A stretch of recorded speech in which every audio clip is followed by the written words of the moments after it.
Quels sont les 10 mystères les plus intrigants pour l'humanité? D'autres êtres intelligents partagent-ils notre univers? Quand j'ai su que les extraterrestres m'avaient enlevé, j'étais furieuse. Nos âmes survivent-elles à notre mort? En regardant autour de moi, j'ai compris que c'était un fantôme. Que nous soyons croyants, sceptiques ou non-croyants, nous avons tous une opinion. Partez à la découverte des phénomènes étranges, sublimes ou terrifiants, que sont les 10 plus grands mystères du paranormal. Le mystère nous attire. Tout ce que nous connaissons sur notre planète, nous le devons à notre curiosité naturelle. Pourtant, de nombreuses questions restent encore sans réponse. Une pluie d'objets est tombée du ciel. Des décennies avant la naissance de la bombe atomique, une explosion inexpliquée a ravagé la forêt sibérienne sur des kilomètres carrés. Sur des champs céréaliers du monde entier, de mystérieux dessins sont apparus d'un jour à l'autre. Voici notre mystère numéro 10.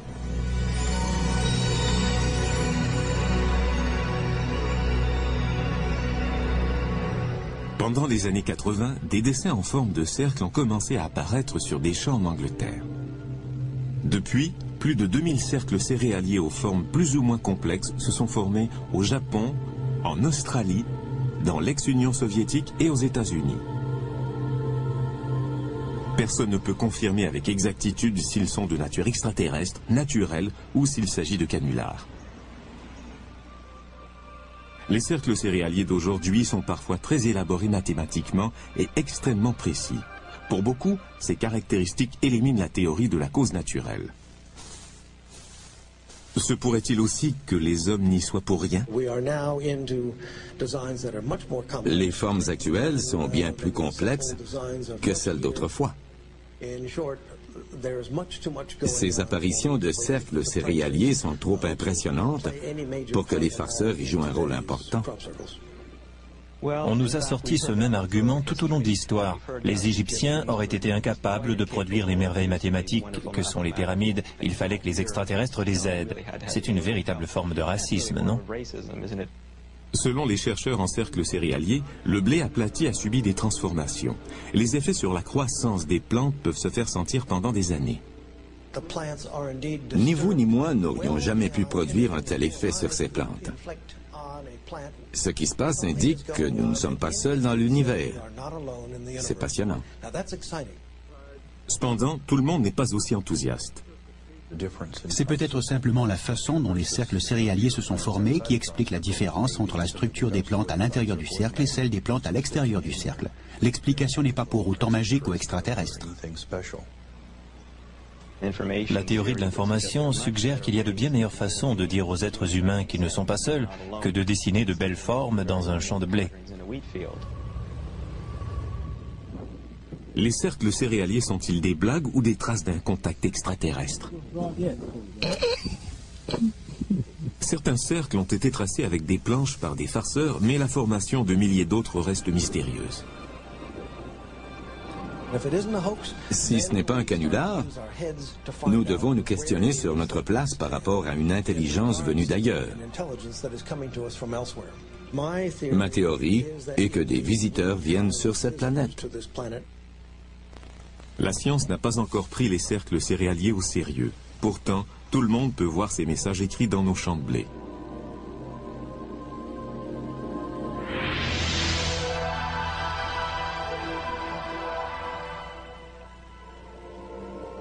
Notre mystère numéro 10 est relié à l'espace, mais se pourrait-il que le mystère numéro 9 nous apporte un message du ciel ?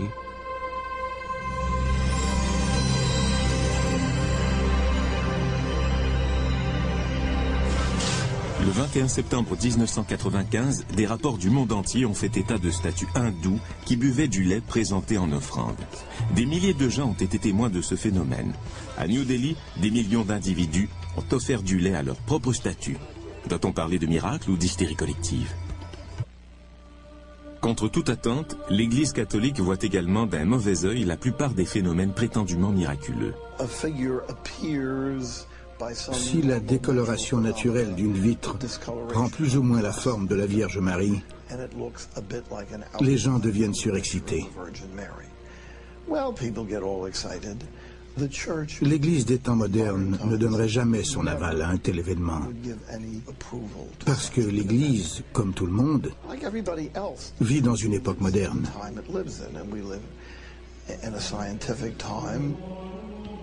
Dans un monde où règne la science, où peut-on chercher une preuve de l'existence de Dieu? L'objet le plus étudié de l'histoire de l'humanité est le suaire de Turin.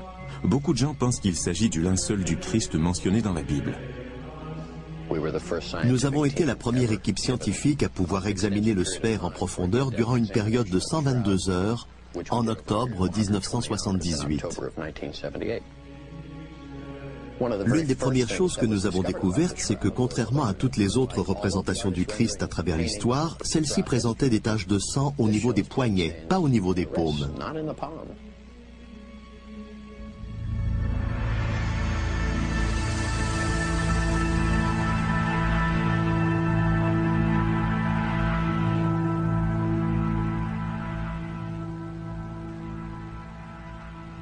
Le suaire comporte aussi des traces de blessures laissées par un fouet romain et des traces de sang laissées par une couronne d'épines.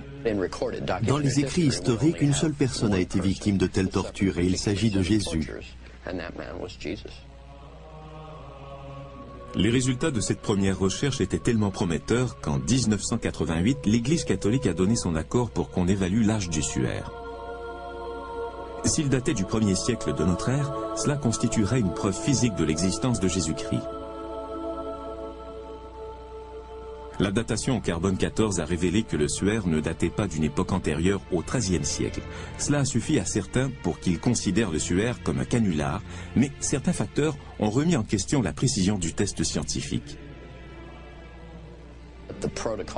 Le protocole a été modifié à la dernière minute. Plutôt que de tester différentes parties du suaire, un seul test a été effectué. En outre, en 1532, un incendie aurait légèrement brûlé le suaire, ce qui aurait eu pour conséquence de fausser la datation au carbone 14. Cependant, les sceptiques se demandent simplement pourquoi dater le suaire. En se servant de matériaux disponibles à l'époque médiévale, Joe Nicholl réussit à produire une réplique convaincante du suaire. Voici une image que j'ai peaufinée. En la photographiant, nous obtenons cet effet qui ressemble énormément au mystérieux visage sur le suaire de Turin. Mais les répliques au pinceau ne sont pas assez convaincantes. Comme je dis toujours, s'il s'agissait d'une peinture, la science l'aurait découvert il y a longtemps. Le suaire est-il le fruit de la science médiévale ou un miracle? À long terme, il n'est pas essentiel d'établir la vérité à propos du suaire. D'un point de vue spirituel, son image est déjà présente. Il s'agit moins d'une question de science que d'une question de foi.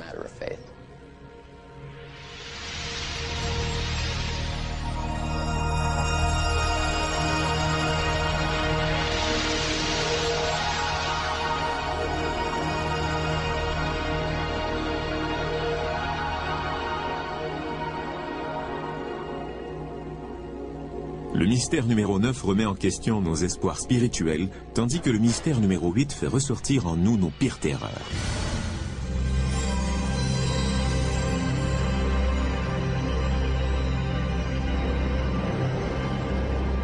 Il est difficile de voir ce qui se passe juste sous la surface du Loch Ness en Écosse, et pourtant 10 000 personnes ont déclaré avoir vu une étrange créature nager dans ces eaux. Bien qu'on ait prouvé qu'une célèbre photo du monstre du Loch Ness était un canular, on a dépensé des millions de dollars pour chercher la créature dans le lac. Jusqu'ici, tout ce qu'on a réussi à prouver, c'est que les sonars y avaient capté des formes ambiguës.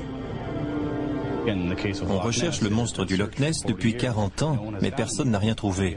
Le monstre devrait se trouver dans ce petit lac d'Écosse, mais il n'y est pas. Je suis désolé, il n'est pas là. On est arrivé aux mêmes conclusions pour le plus célèbre monstre terrestre. Jusqu'à ce qu'on sorte pour la première fois un gorille de la jungle, on ne prenait pas au sérieux les témoignages des explorateurs africains disant avoir vu de grandes bêtes poilues. Dans ce cas, est-il possible qu'il existe un autre singe mystérieux qui court le monde? Certains disent qu'il pourrait mesurer jusqu'à 3,50 m. Les Indiens d'Amérique parlent de cette créature depuis longtemps dans leur tradition. Ce phénomène ne date pas des années 50 ou 60 quand le mot Bigfoot a commencé à circuler. On parle de singes qui marchent à la verticale non seulement aux États-Unis mais aussi en Chine, en Russie et en Amérique du Sud. Les gens font toujours le même témoignage, quelle que soit leur culture, le contexte socio-économique ou même l'époque à laquelle ils vivent. C'est le genre de preuve anecdotique qui est significative.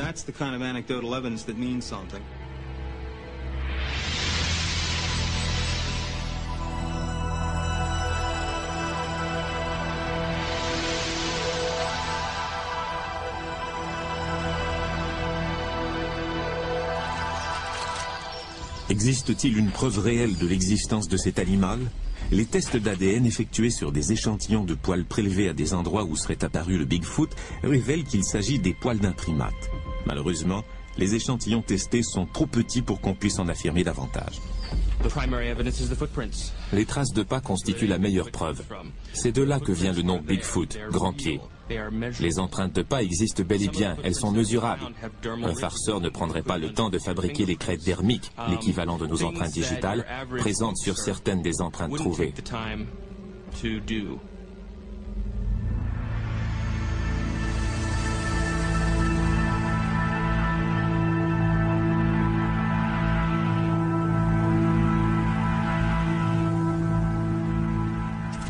Les canulars isolés expliquent-ils le nombre d'empreintes de pas trouvées dans le monde entier?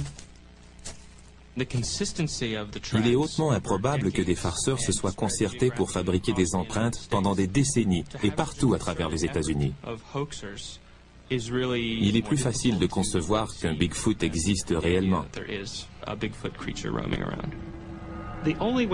Seule une population importante de Bigfoot expliquerait qu'il existe encore. Étant donné qu'on en a repéré dans le monde entier, il devrait être innombrable. Statistiquement, nous aurions déjà trouvé des corps, mais ce n'est pas le cas. Donc, à mon avis, il n'existe pas. Les carcasses d'ours sont rares à trouver et pourtant, personne ne doute de leur existence. Les carcasses d'ours sont rares à trouver et pourtant, personne ne doute de leur existence. Quand des animaux meurent, d'autres éparpillent leurs carcasses qui disparaissent donc très rapidement. Sans aucune trace d'os, de sang ou de cadavre, le Bigfoot relève toujours du domaine de la mythologie. La seule manière de prouver une fois pour toutes l'existence du Bigfoot est d'en ramener un corps. C'est juste une question de temps. En attendant, les hommes ne peuvent que s'interroger sur l'existence d'un autre primate qui marche à la verticale. Des champs aux forêts en passant par le visage du Christ, ce ne sont là que quelques-uns des 10 mystères les plus intrigants et notre liste devient de plus en plus étrange. À venir, le mystère numéro 7 nous amène à bord d'un navire abandonné.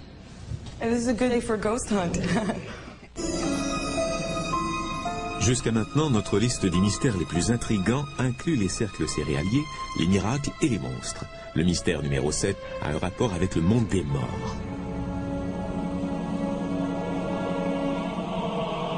À Alameda Bay repose le dernier d'une grande série de navires de guerre. Les seules personnes qui habitent ce bateau abandonné, le USS Hornet, sont les morts qui y retournent pour y passer l'éternité.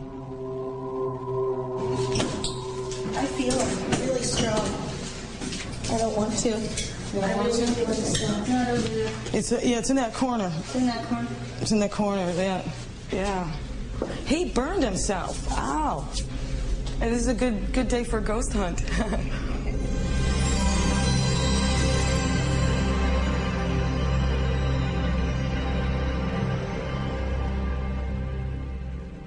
De tout temps, les gens ont vu apparaître les fantômes. Les anciennes civilisations parlaient d'esprits, de gens qui, après leur mort, s'étaient rendus dans un autre monde ou étaient restés coincés dans celui-ci. C'est un phénomène très ancien qui fait partie de l'expérience humaine.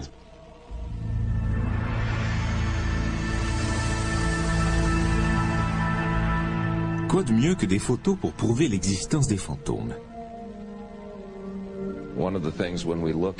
Les photos de fantômes depuis le milieu du 19e siècle sont presque toujours des faux, créés intentionnellement.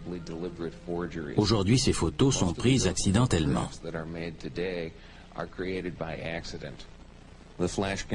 Le flash peut se déclencher en plein air et éclairer des gouttelettes d'eau ou la sangle de l'appareil photo. En photographiant notre modèle, je vais faire balancer la sangle de l'appareil devant la lentille et nous verrons comment sort la photo. Étant donné que celui qui prend la photo sait qu'il n'a rien vu qui ressemble à ça, il imagine un événement paranormal.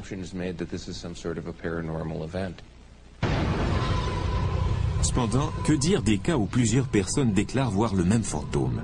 À bord du USS Hornet, 3 personnes disent avoir vu le fantôme du contre-amiral J.J. Clark. I do pick up somebody that is working some was a desk or cabinet or something. Immediately when I came on. En montant à bord, j'ai tout de suite rencontré l'esprit de J.J. Clark, le contre-amiral qui a servi sur le bateau entre 1944 et 1945. Quand j'ai vu l'esprit descendre de l'échelle en dessous de moi, je l'ai regardé droit dans les yeux. Je n'ai pas juste croisé son regard. J'ai vu un homme. Il se tenait debout, les bras le long du corps. Quand j'ai vu une photo de l'amiral, j'ai su qu'il s'agissait du même homme.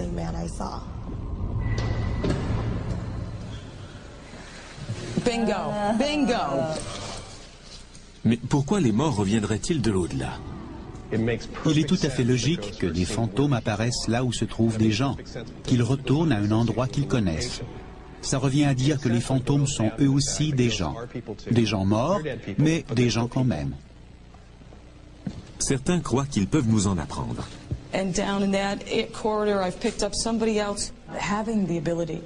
Le pouvoir de voir les âmes décédées m'a permis de comprendre le processus de vie et de mort. Souvent, nous pensons à la vie comme à un processus, mais nous en excluons la mort. La mort fait partie du processus de la vie.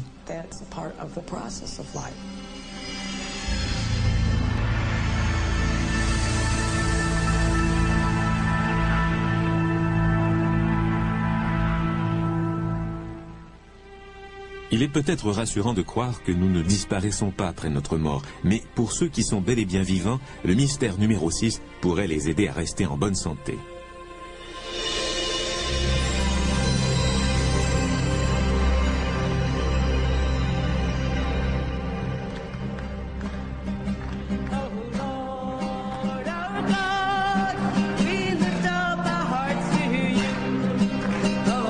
Chaque mardi, le père Peter McCall et Marianne Lacey font des cérémonies de guérison à Dobbs Ferry, dans l'État de New York. Des centaines de personnes viennent se faire soigner par le pouvoir de Dieu. Ils chantent ses louanges et sont guéris par la prière.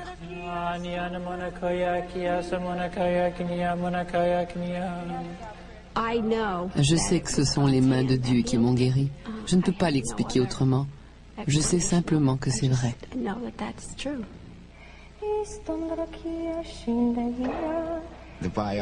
Les résultats de la biopsie étaient négatifs. Il n'y avait plus aucun signe de cancer. Est-ce que je crois que c'est un miracle? Absolument. Aujourd'hui, pour canoniser les saints, l'Église catholique ne prend en compte que les miracles par guérison. Ils sont donc vérifiés avec rigueur. Pour attester l'existence d'un miracle par guérison, il doit s'agir d'un symptôme potentiellement mortel, prouvé par des données scientifiques comme les rayons X. La maladie doit être guérie instantanément ou très rapidement, sans aucun traitement médical, sans période de récupération et sans rechute. Notre croyance dans les revenants ou dans les guérisons miraculeuses suffit-elle à vaincre la mort? À venir, notre compte à rebours des 10 mystères les plus intrigants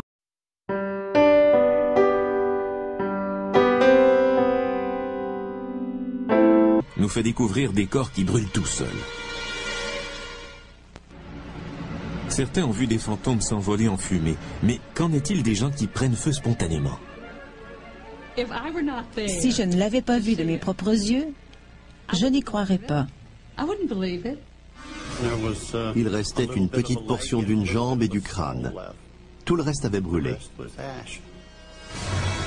Notre mystère numéro 5 est peut-être le plus horrible de tous, la combustion humaine spontanée.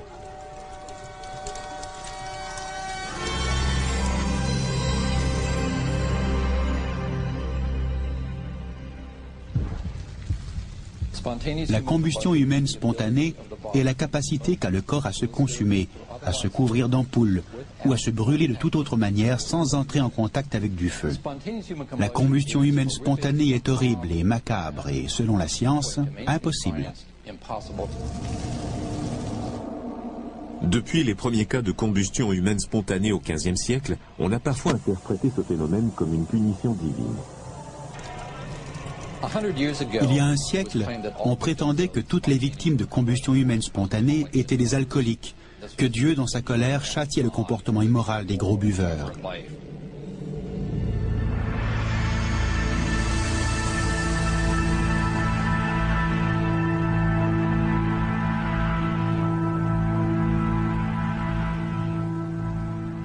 Au XXe siècle, on a rapporté 300 cas de combustion humaine spontanée et tout porte à croire que ce phénomène est à la hausse.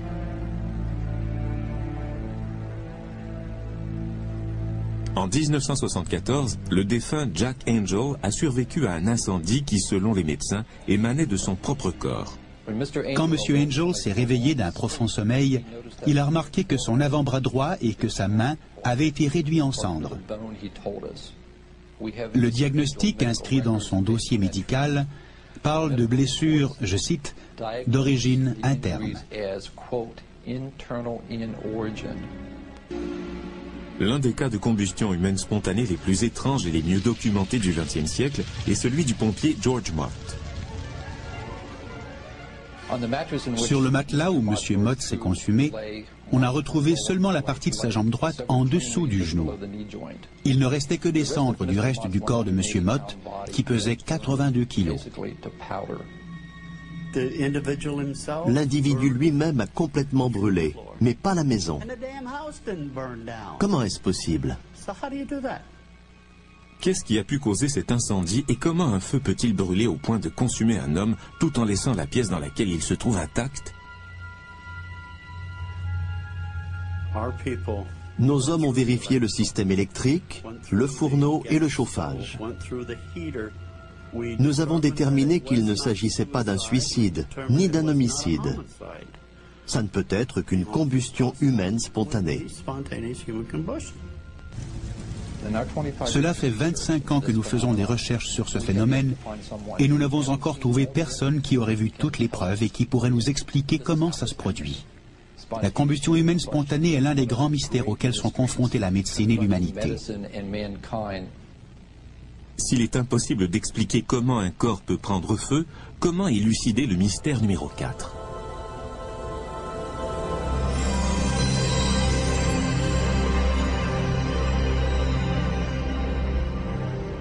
La prédiction est une industrie de plusieurs milliards de dollars. 2 tiers des Américains croient à la voyance et 60% pensent avoir vécu des expériences parapsychiques. Les expériences paranormales font l'objet de beaucoup de tâtonnements, mais c'est justement la raison pour laquelle nous voulons faire des tests en laboratoire sur la perception extrasensorielle. L'une des expériences les plus réussies dans nos laboratoires et dans bien d'autres s'appelle l'expérience de Ganzfeld.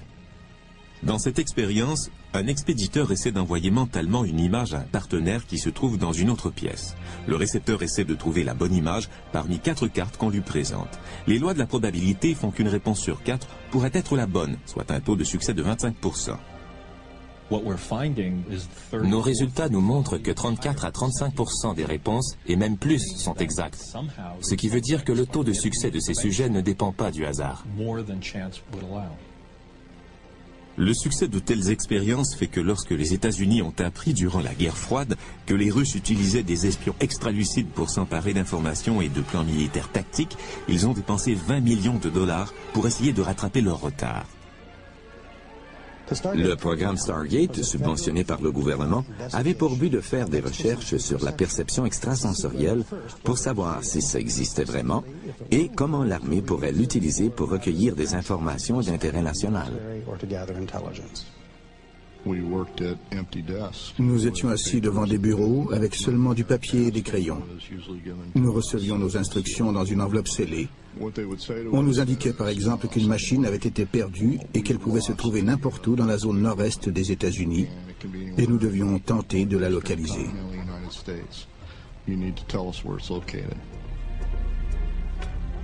Pendant plus de 17 ans, Joe McMoneagle a servi son pays en faisant de la voyance à distance, un terme militaire pour clairvoyance.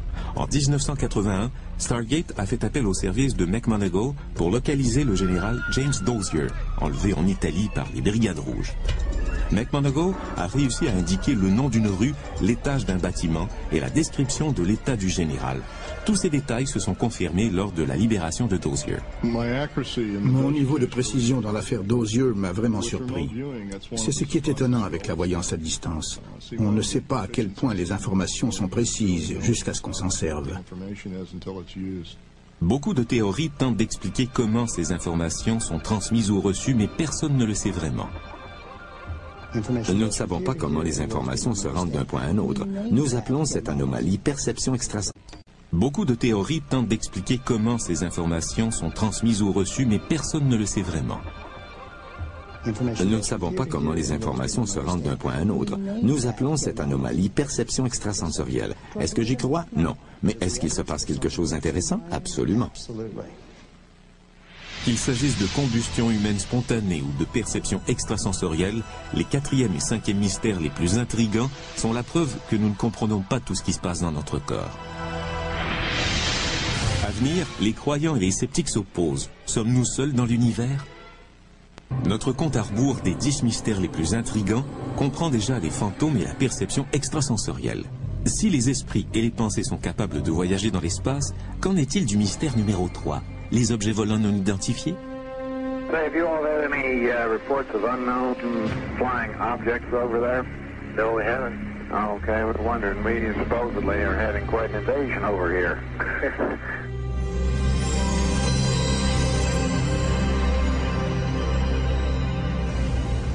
En faisant des recherches aux archives nationales, Sam Sherman a découvert une cassette rayée de la liste de sécurité, un document gouvernemental d'une grande rareté qui fait état de l'apparition d'un ovni. Le 7 octobre 65, à la base aérienne d'Edwards, en Californie, le contrôleur aérien a remarqué que d'étranges objets lumineux survolaient le terrain d'aviation.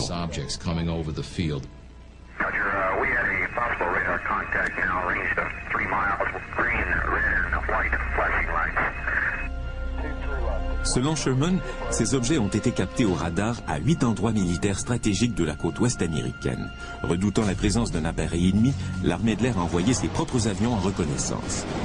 Cet objet s'est dérobé à lui à toute vitesse et on ne l'a plus revu.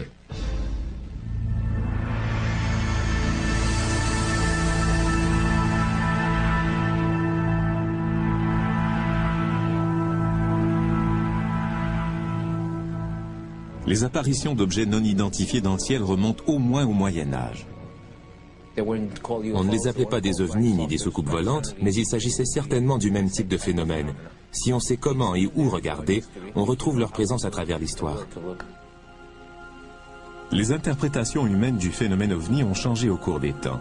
On interprétait les apparitions médiévales comme des signes divins. Les naturalistes du XVIIIe siècle parlaient de gaz et de plasma. Durant la révolution industrielle, on voyait des machines et des avions. Avec l'ère spatiale, sont apparues les soucoupes volantes.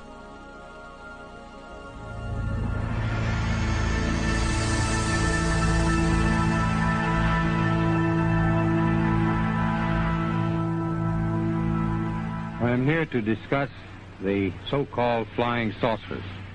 En 1948, les témoignages crédibles d'apparitions d'ovnis étaient tellement nombreux que l'armée de l'air a décidé d'enquêter. Pendant plus de 20 ans, le projet Blue Book a récolté des informations sur 12 600 cas d'objets aperçus dans le ciel, qu'il s'agisse de ballons-sondes ou des phénomènes météorologiques. En 1969, on a mis fin au projet par la déclaration suivante. We have, as of date, come to only one firm conclusion, and that is that it does not contain any conceivable threat to the United States.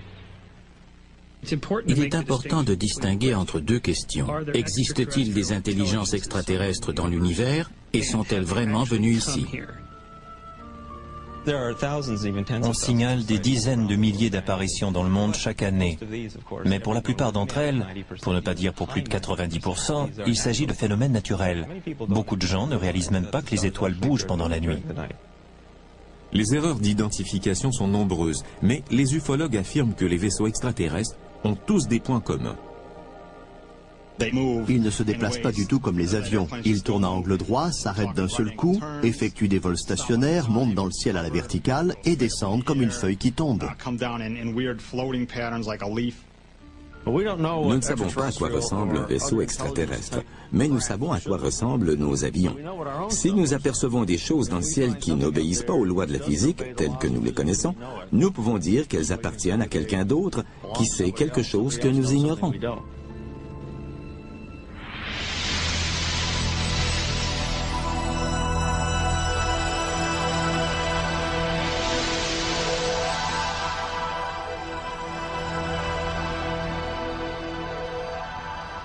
Le 19 septembre 1961, Betty et Barney Hill traversaient le New Hampshire aux environs de minuit lorsqu'ils ont dit avoir repéré une lumière en forme de crêpe avec 2 rangées de fenêtres qui semblaient les suivre.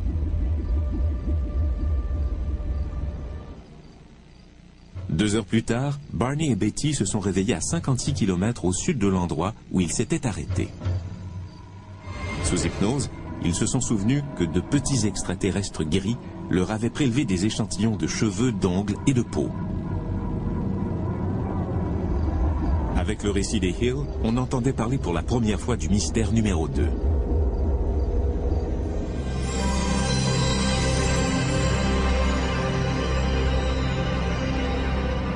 Depuis cette nuit de 1961, des milliers d'autres personnes ont également prétendu avoir été victimes d'enlèvements et d'expériences extraterrestres. Un enlèvement est rapide, efficace et très traumatisant. Très souvent, les souvenirs de cette expérience sont partiellement effacés. La précision des souvenirs ramenés à la conscience grâce à l'hypnose est toutefois mise en question. Il s'agit de faux souvenirs que le thérapeute implante par suggestion dans la mémoire de ses patients. C'est ça l'hypnose, un jeu de rôle imaginaire entre l'hypnotiseur et son sujet. Cependant, les hypnotiseurs pensent être capables de prouver que leur sujet ne se contente pas de suivre l'histoire qu'ils leur suggèrent. Lors d'une session d'hypnose, je pose environ 10 à 20 questions suggestives, des fausses pistes, et personne ne s'est jamais trompé. Étant donné que la plupart des victimes disent avoir été enlevées de nuit dans leur lit, les sceptiques relèguent ce phénomène au rang de paralysie du sommeil. Les gens éprouvent cette drôle de sensation quand ils sont presque endormis, mais encore conscients. Dans cet état, votre corps est paralysé, mais vous êtes encore conscient. Il semblerait que le mécanisme des rêves y joue un rôle. Donc, vous rêvez tout en étant conscient, mais paralysé.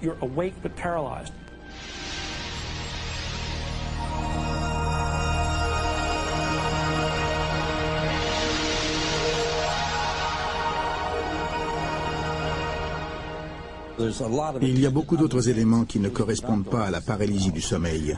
Par exemple, il est déjà arrivé que plusieurs personnes issues d'endroits différents soient emmenées à bord du même vaisseau.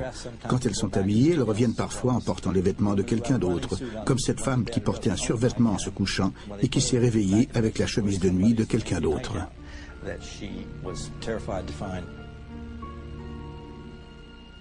Beth Collins et Anna Jamerson considèrent que leur preuve réside dans leurs souvenirs. Elles déclarent avoir été enlevées ensemble et ce plus d'une fois. Beth et moi, nous nous souvenons de plusieurs occasions où nous avons été enlevés ensemble. Un matin, nous nous sentions mal toutes les deux et je lui ai dit que quelque chose s'était passé. Elle m'a répondu que la nuit précédente, elle avait vu les extraterrestres m'injecter quelque chose au niveau de la nuque. Elle m'a demandé si elle pouvait vérifier sous mes cheveux et j'ai accepté parce que je pensais qu'elle ne trouverait rien. Mais il y avait un trou dans ma nuque, juste à l'endroit où elle les avait vus m'injecter quelque chose dans le cerveau. J'aurais préféré être folle plutôt que d'en parler à qui que ce soit, même à Anna. Je ne pouvais pas faire comme si rien ne s'était passé. Mais je ne pouvais pas oublier ce dont je me souvenais. Quand on possède des preuves comme celle-ci, il est très difficile de croire qu'on ne s'est pas vraiment fait enlever. Et je sais qu'il m'enlève régulièrement. Après avoir étudié tellement de cas et avoir vu tellement de traumatismes et de preuves physiques, j'ai répondu à quelqu'un qui me demandait si j'y croyais vraiment que je ne pouvais malheureusement plus me permettre le luxe de douter. Des étranges vaisseaux spatiaux aux enlèvements par des extraterrestres, les deuxième et troisième mystères les plus intrigants prouvent que nous sommes fascinés par les êtres venant d'un autre monde. Du tréfonds de notre esprit jusqu'à l'espace infini, le débat qui fait rage entre les croyants et les sceptiques nous mène vers le mystère ultime. Notre naissance marque le début d'un processus qui nous mènera à notre décès. Le concept d'une vie après la mort est le principe fondateur de toutes les grandes religions. Cependant, il reste à élucider le mystère le plus intrigant de tous. Existe-t-il une preuve de la vie après la mort ?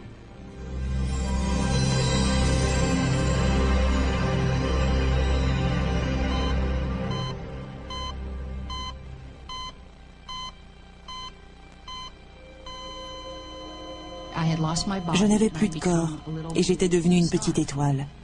À ce moment-là, j'avais l'impression que ce qui m'arrivait était tout à fait normal. J'étais contente de voir que je n'avais plus de corps, que j'en étais libérée. C'était comme dans Star Trek, quand ils volent à une vitesse hyper exponentielle et qu'ils voient toutes les lumières défiler devant eux. Je voyageais à des millions de kilomètres à l'heure. Chaque culture a sa propre conception de l'au-delà. Mais comment se fait-il que nous croyons à l'existence d'un monde après la mort? Depuis au moins un siècle, on s'intéresse à la vie après la mort, aux visites que nous rendent les défunts et à la communication avec les esprits.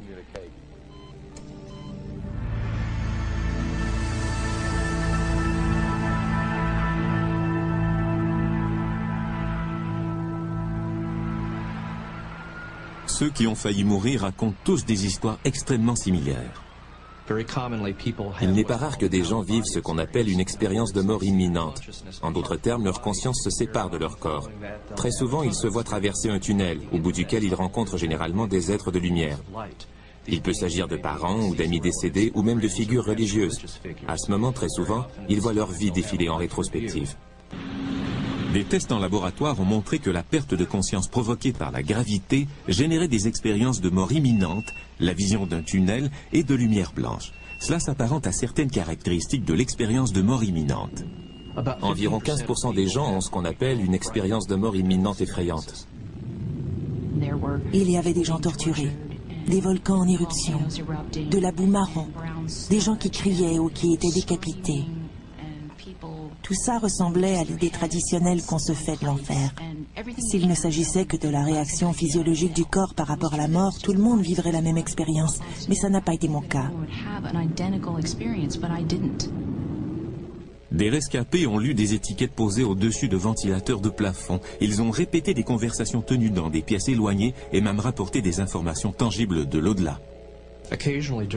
Il arrive que des gens qui vivent une expérience de mort imminente rencontrent quelqu'un qui s'identifie comme un proche qu'ils avaient connu durant leur vie.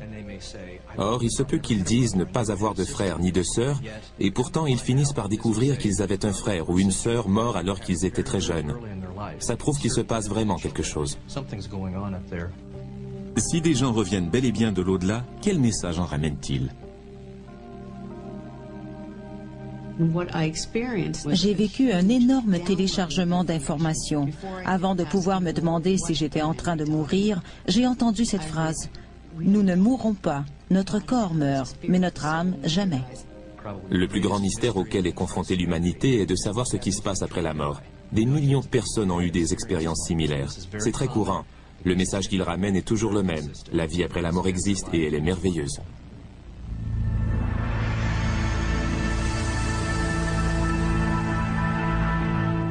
Y a-t-il une vie au bout du tunnel? Cette question ultime met fin à notre compte à rebours des 10 mystères les plus intrigants de l'humanité. L'esprit humain a besoin de créer un monde ordonné et gouverné par des règles indiscutables.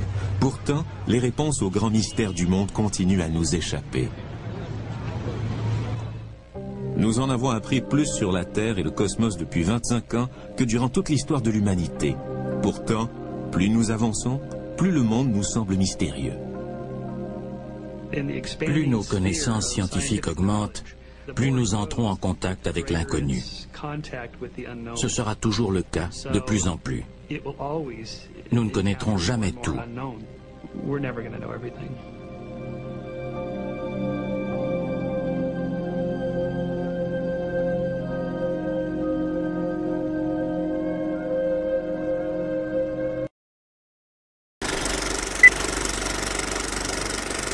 L'univers. Notre compte à rebours des 10 mystères les plus intrigants comprend déjà les fantômes et la perception extrasensorielle. Si les esprits et les pensées sont capables de voyager dans l'espace, qu'en est-il du mystère numéro 3, les objets volants non identifiés? Have you all had any reports of unknown flying objects over there? No, we haven't. Oh, okay, I was wondering. We supposedly are having quite an invasion over here.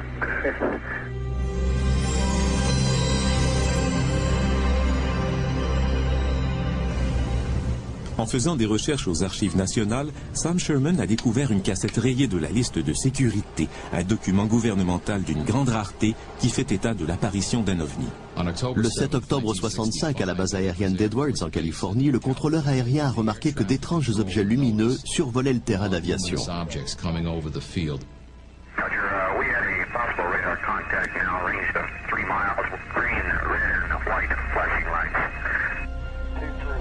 Selon Sherman, ces objets ont été captés au radar à 8 endroits militaires stratégiques de la côte ouest américaine. Redoutant la présence d'un appareil ennemi, l'armée de l'air a envoyé ses propres avions en reconnaissance. Cet objet s'est dérobé à lui à toute vitesse et on ne l'a plus revu.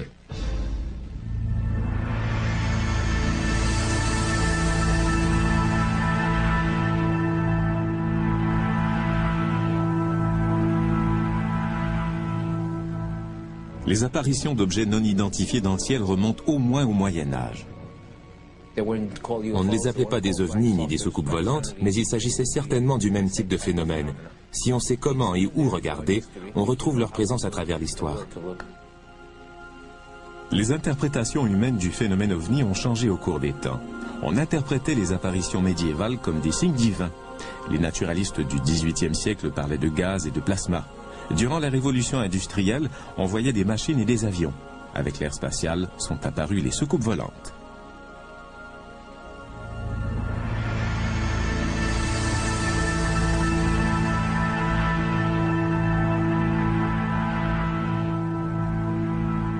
I'm here to discuss the so-called flying saucers. En 1948, les témoignages crédibles d'apparitions d'ovnis étaient tellement nombreux que l'armée de l'air a décidé d'enquêter.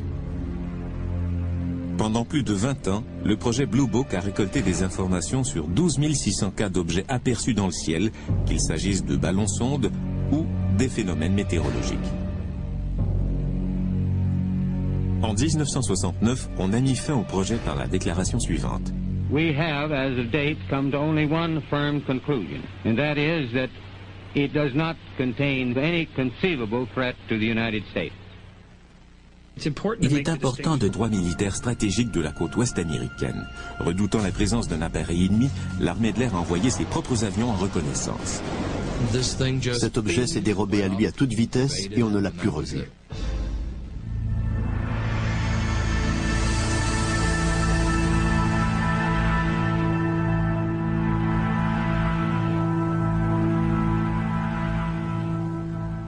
Les apparitions d'objets non identifiés dans le ciel remontent au moins au Moyen Âge.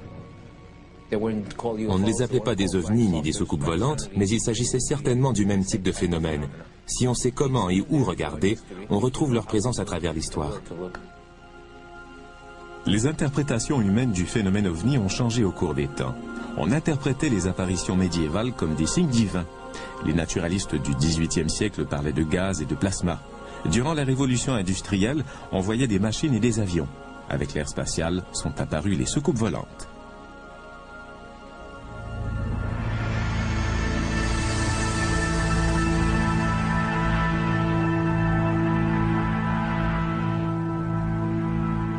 I'm here to discuss the so-called flying saucers. En 1948, les témoignages crédibles d'apparitions d'OVNI étaient tellement nombreux que l'armée de l'air a décidé d'enquêter. Pendant plus de 20 ans, le projet Blue Book a récolté des informations sur 12 600 cas d'objets aperçus dans le ciel, qu'il s'agisse de ballons-sondes ou des phénomènes météorologiques. En 1969, on a mis fin au projet par la déclaration suivante. We have, as of date, come to only one firm conclusion, and that is that it does not contain any conceivable threat to the United States. Il est important de distinguer entre deux questions. Existe-t-il des intelligences extraterrestres dans l'univers et sont-elles vraiment venues ici? On signale des dizaines de milliers d'apparitions dans le monde chaque année. Mais pour la plupart d'entre elles, pour ne pas dire pour plus de 90%, il s'agit de phénomènes naturels. Beaucoup de gens ne réalisent même pas que les étoiles bougent pendant la nuit. Les erreurs d'identification sont nombreuses, mais les ufologues affirment que les vaisseaux extraterrestres ont tous des points communs. Ils ne se déplacent pas du tout comme les avions. Ils tournent à angle droit, s'arrêtent d'un seul coup, effectuent des vols stationnaires, montent dans le ciel à la verticale et descendent comme une feuille qui tombe. Nous ne savons pas à quoi ressemble un vaisseau extraterrestre, mais nous savons à quoi ressemblent nos avions. Si nous apercevons des choses dans le ciel qui n'obéissent pas aux lois de la physique, telles que nous les connaissons, nous pouvons dire qu'elles appartiennent à quelqu'un d'autre qui sait quelque chose que nous ignorons.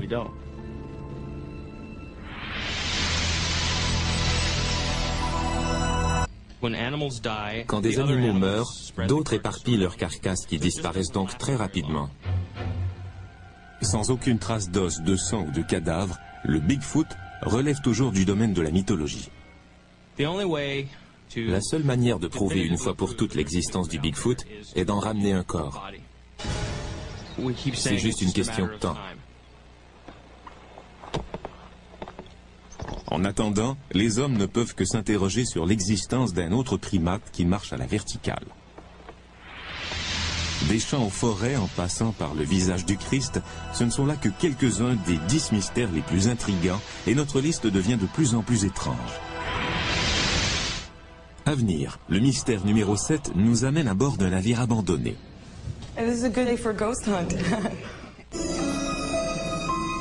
Jusqu'à maintenant, notre liste des mystères les plus intrigants inclut les cercles céréaliers, les miracles et les monstres. Le mystère numéro 7 a un rapport avec le monde des morts. À Alameda Bay repose le dernier d'une grande série de navires de guerre. Les seules personnes qui habitent ce bateau abandonné, le USS Hornet, sont les morts qui y retournent pour y passer l'éternité.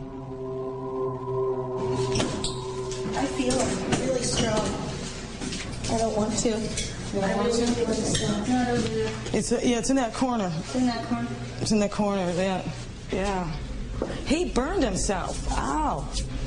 This is a good day for a ghost hunt.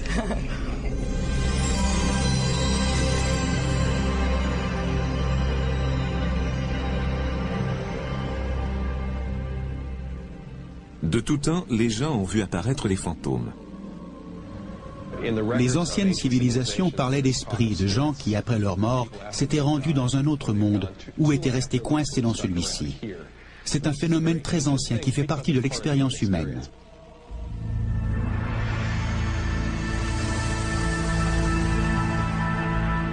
Quoi de mieux que des photos pour prouver l'existence des fantômes? Les photos de fantômes depuis le milieu du 19e siècle sont presque toujours des faux, créés intentionnellement. Aujourd'hui, ces photos sont prises accidentellement. Le flash peut se déclencher en plein air et éclairer des gouttelettes d'eau ou la sangle de l'appareil photo. En photographiant notre modèle, je vais faire balancer la sangle de l'appareil devant la lentille et nous verrons comment sort la photo. Étant donné que celui qui prend la photo sait qu'il n'a rien vu qui ressemble à ça, il imagine un événement paranormal. La mort. Depuis au moins un siècle, on s'intéresse à la vie après la mort, aux visites que nous rendent les défunts et à la communication avec les esprits.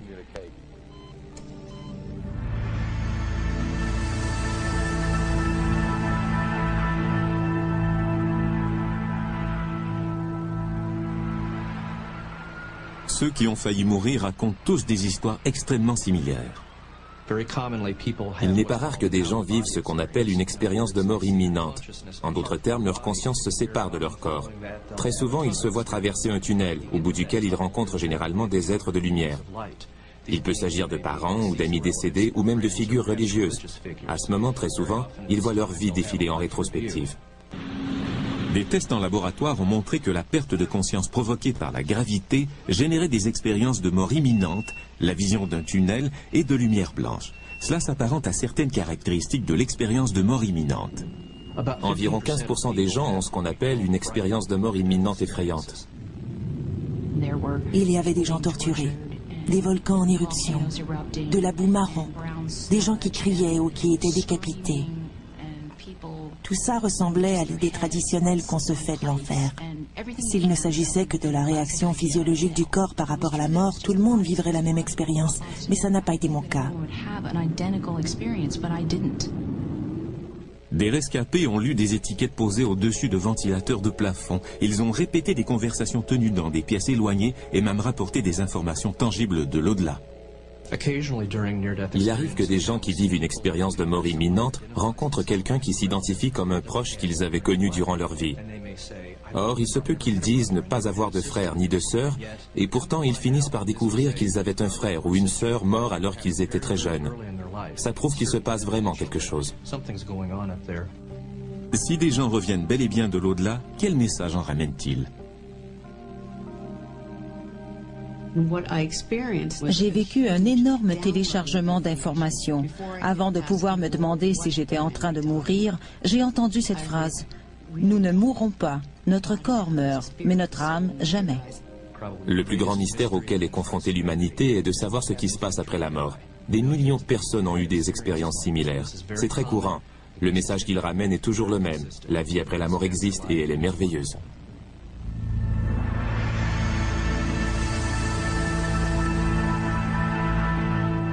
Y a-t-il une vie au bout du tunnel?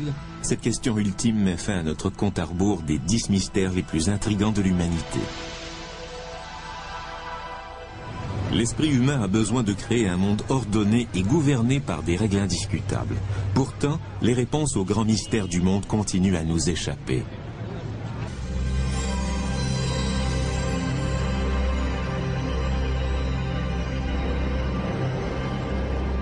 Il est difficile de voir ce qui se passe juste sous la surface du Loch Ness en Écosse. Et pourtant, 10 000 personnes ont déclaré avoir vu une étrange créature nager dans ces eaux. Bien qu'on ait prouvé qu'une célèbre photo du monstre du Loch Ness était un canular, on a dépensé des millions de dollars pour chercher la créature dans le lac.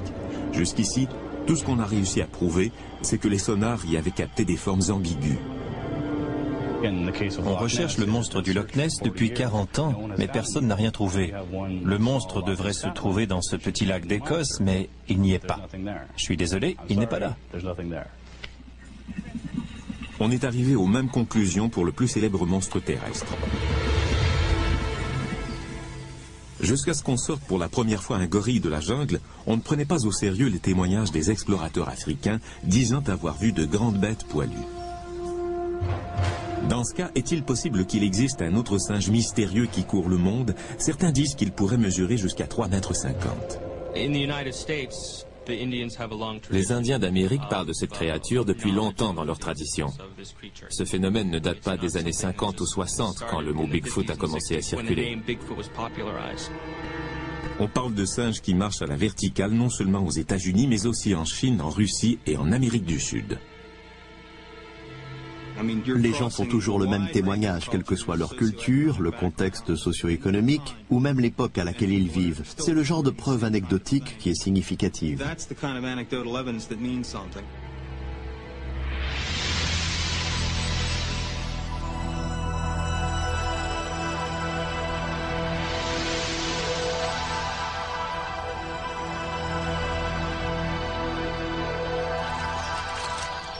Existe-t-il une preuve réelle de l'existence de cet animal? Les tests d'ADN effectués sur des échantillons de poils prélevés à des endroits où serait apparu le Bigfoot révèlent qu'il s'agit des poils d'un primate. Malheureusement, les échantillons testés sont trop petits pour qu'on puisse en affirmer davantage. Les traces de pas constituent la meilleure preuve. C'est de là que vient le nom Bigfoot, grand pied. Les empreintes de pas existent bel et bien, elles sont mesurables. Un farceur ne prendrait pas le temps de fabriquer les crêtes dermiques, l'équivalent de nos empreintes digitales, présentes sur certaines des empreintes trouvées.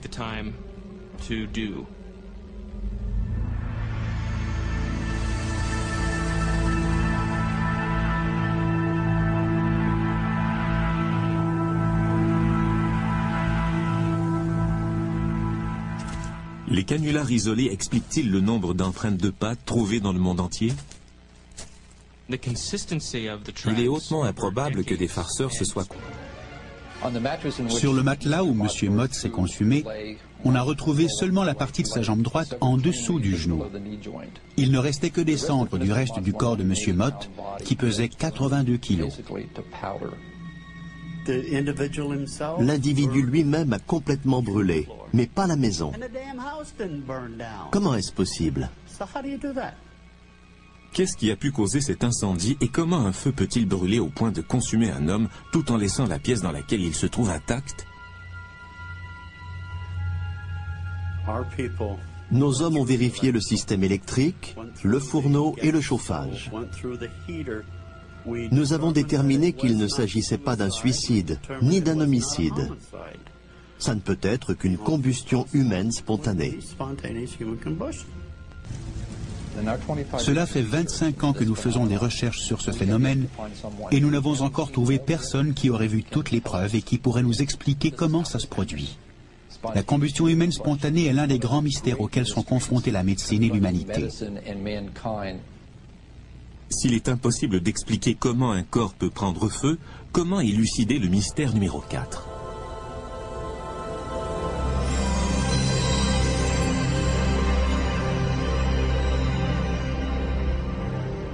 La prédiction est une industrie de plusieurs milliards de dollars.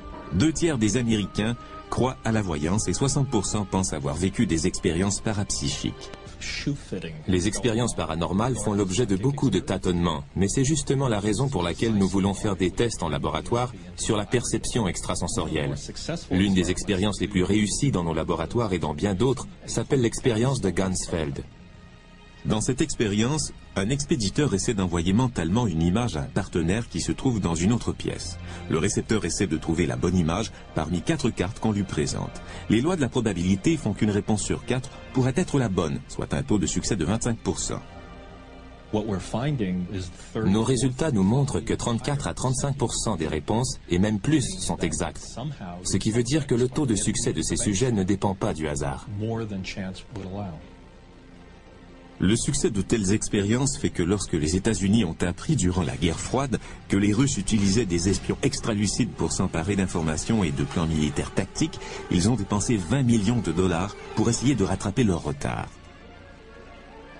Le programme Stargate, subventionné par le gouvernement, avait pour but de faire des recherches sur la perception extrasensorielle pour savoir si ça existait vraiment et comment l'armée pourrait l'utiliser pour recueillir des informations d'intérêt national. Nous étions assis devant des bureaux avec seulement du papier et des crayons. Nous recevions nos instructions des défunts et à la communication avec les esprits.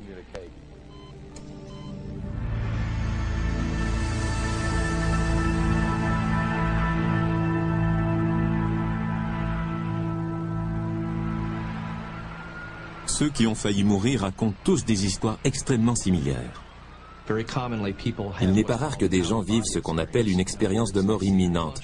En d'autres termes, leur conscience se sépare de leur corps. Très souvent, ils se voient traverser un tunnel, au bout duquel ils rencontrent généralement des êtres de lumière. Il peut s'agir de parents ou d'amis décédés ou même de figures religieuses. À ce moment, très souvent, ils voient leur vie défiler en rétrospective. Des tests en laboratoire ont montré que la perte de conscience provoquée par la gravité générait des expériences de mort imminente, la vision d'un tunnel et de lumière blanche. Cela s'apparente à certaines caractéristiques de l'expérience de mort imminente. Environ 15% des gens ont ce qu'on appelle une expérience de mort imminente effrayante. Il y avait des gens torturés, des volcans en éruption, de la boue marron, des gens qui criaient ou qui étaient décapités. Tout ça ressemblait à l'idée traditionnelle qu'on se fait de l'enfer. S'il ne s'agissait que de la réaction physiologique du corps par rapport à la mort, tout le monde vivrait la même expérience. Mais ça n'a pas été mon cas. Des rescapés ont lu des étiquettes posées au-dessus de ventilateurs de plafond. Ils ont répété des conversations tenues dans des pièces éloignées et même rapporté des informations tangibles de l'au-delà. Il arrive que des gens qui vivent une expérience de mort imminente rencontrent quelqu'un qui s'identifie comme un proche qu'ils avaient connu durant leur vie. Or, il se peut qu'ils disent ne pas avoir de frère ni de sœur, et pourtant ils finissent par découvrir qu'ils avaient un frère ou une sœur mort alors qu'ils étaient très jeunes. Ça prouve qu'il se passe vraiment quelque chose. Si des gens reviennent bel et bien de l'au-delà, quel message en ramènent-ils? J'ai vécu un énorme téléchargement d'informations. Avant de pouvoir me demander si j'étais en train de mourir, j'ai entendu cette phrase. Nous ne mourrons pas. Notre corps meurt, mais notre âme, jamais. Le plus grand mystère auquel est confrontée l'humanité est de savoir ce qui se passe après la mort. Des millions de personnes ont eu des expériences similaires. C'est très courant. Le message qu'ils ramènent est toujours le même. La vie après la mort existe et elle est merveilleuse.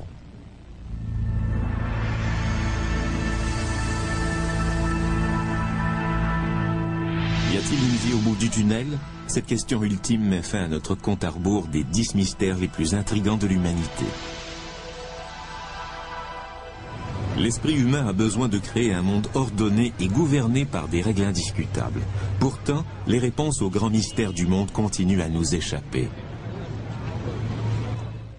Nous en avons appris plus sur la Terre et le cosmos depuis 25 ans que durant toute l'extraterrestre, naturelle ou s'il s'agit de canulars. Les cercles céréaliers d'aujourd'hui sont parfois très élaborés mathématiquement et extrêmement précis.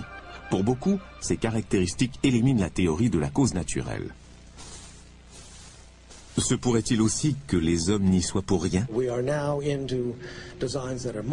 Les formes actuelles sont bien plus complexes que celles d'autrefois.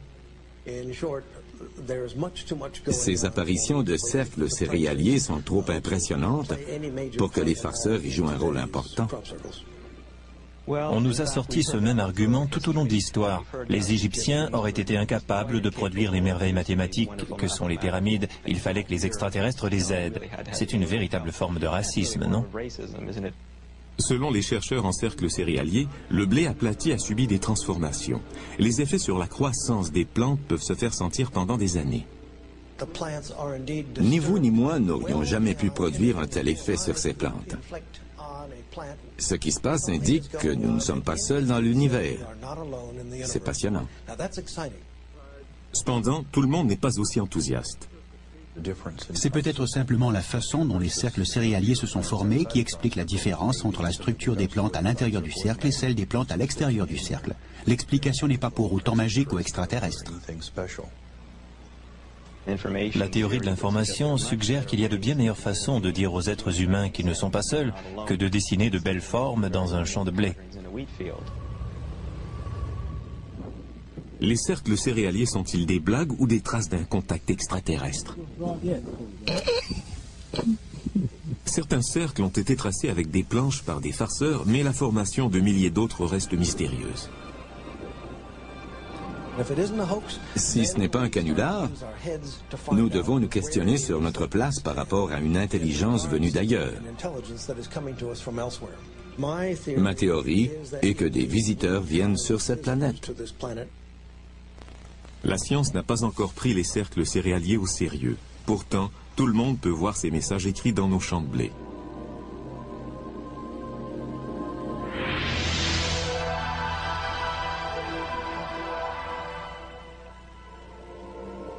Notre mystère numéro 10 est relié à l'espace, mais se pourrait-il que le mystère numéro 9 nous apporte un message du ciel?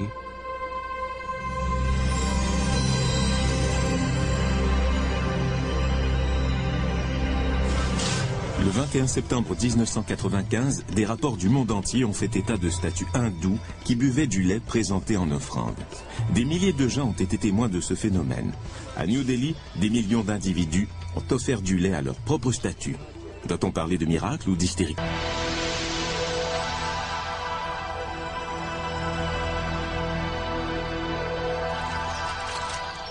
Existe-t-il une preuve réelle de l'existence de cet animal? les tests d'ADN effectués sur des échantillons de poils prélevés à des endroits où serait apparu le Bigfoot révèlent qu'il s'agit des poils d'un primate. Malheureusement, les échantillons testés sont trop petits pour qu'on puisse en affirmer davantage. Les traces de pas constituent la meilleure preuve. C'est de là que vient le nom Bigfoot, grand pied. Les empreintes de pas existent bel et bien, elles sont mesurables. Un farceur ne prendrait pas le temps de fabriquer les crêtes dermiques, l'équivalent de nos empreintes digitales, présentes sur certaines des empreintes trouvées.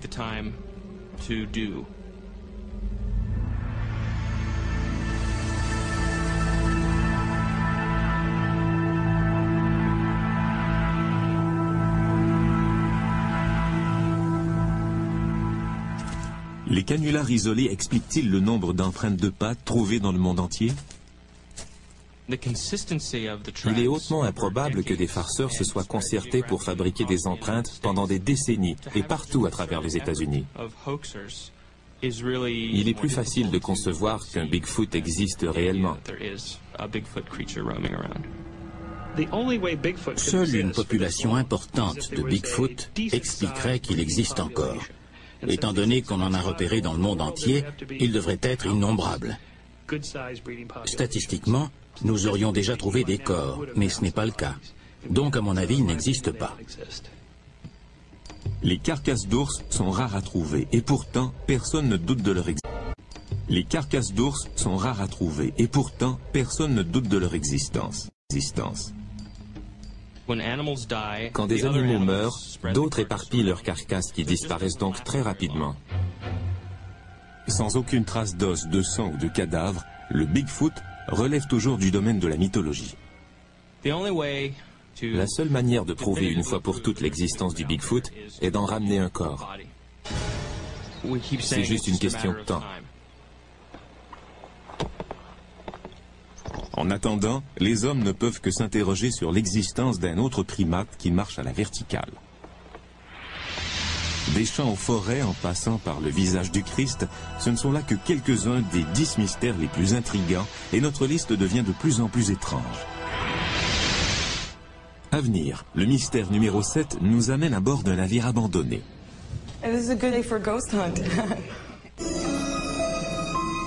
Jusqu'à maintenant, notre liste des mystères les plus intrigants inclut les cercles céréaliers, les miracles et les monstres.